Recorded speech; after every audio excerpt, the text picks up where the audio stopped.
You can sit wherever the F.K. you want. Exclamation mark. Alrighty, then. Hello, fellow kids. I live in the blistering heat of Arizona. I drive my son and wife to my son's 7-on-7 football practice. This isn't our first rodeo with outdoor events. And when we read on the website that Field 4 was on a softball field, we knew that we were in for an unmercifully hot day. We decided we would bring our expandable tent to set up for the games. It's a bit of a hassle to carry, but once it's set up we're good. We got to the field early enough to have about 60 linear feet of open sideline on either side of the makeshift field. We set up following the rules for tent seating. Close to, but not closer than 10 feet from the sideline. Okay, cool. We set up, made sure we weren't obscuring anybody else's view, etc. Okay, so we sit there and talk while my son goes through pregame. Then all of a sudden we hear and feel people sweatily bumbling through our tent before they realize, say WTF to themselves and set up camp directly in front of us. Like very close to us. I'm 6 feet 2 and I can't see past about 90% if the field like close.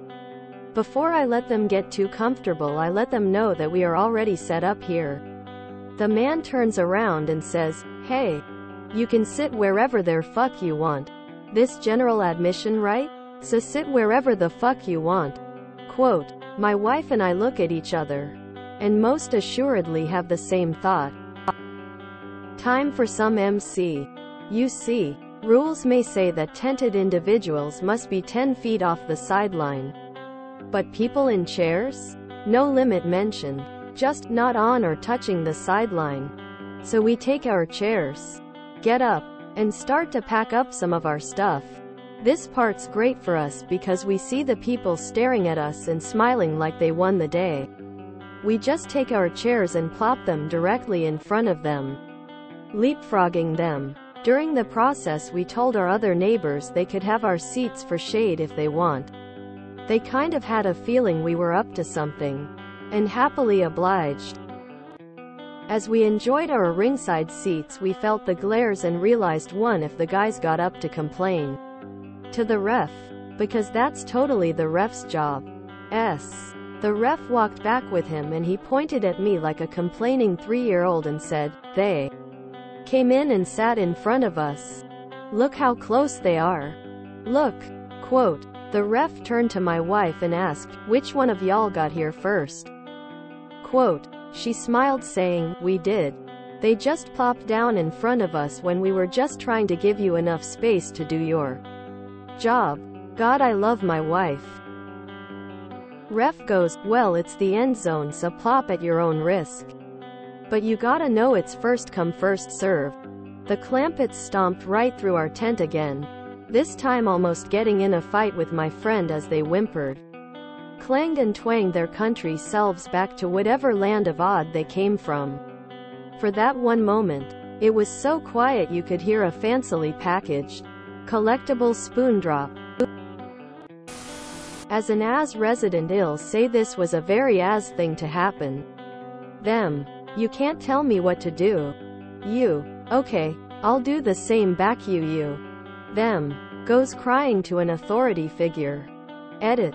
Mobley formatting. I don't know how you do it.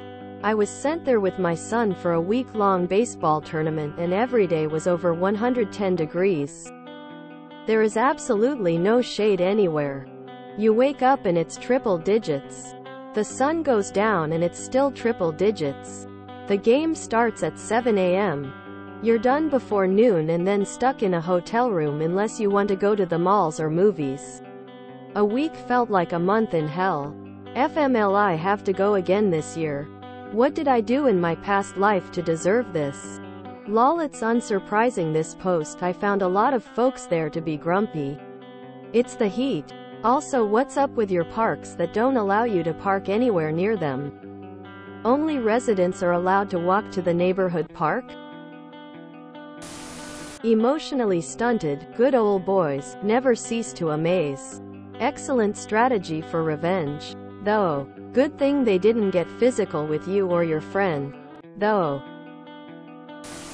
I have to take exception here. The Clampetts were a perfectly lovely and considerate family. I don't agree with Granny's politics, but they knew how to get along with their neighbors. The people you met were complete trash. 1. Yes. Wives do tend to use words that are understandable in any field or language. Any field. Pun intended. 2. The Clampetts. That so cracked me up. 3. It was so quiet you could hear a fancily packaged, collectible spoon drop. And that was on a football field outlying area. AKA, soft. This is why I love MC. If you enjoyed this video, please check out our playlists full of similar content.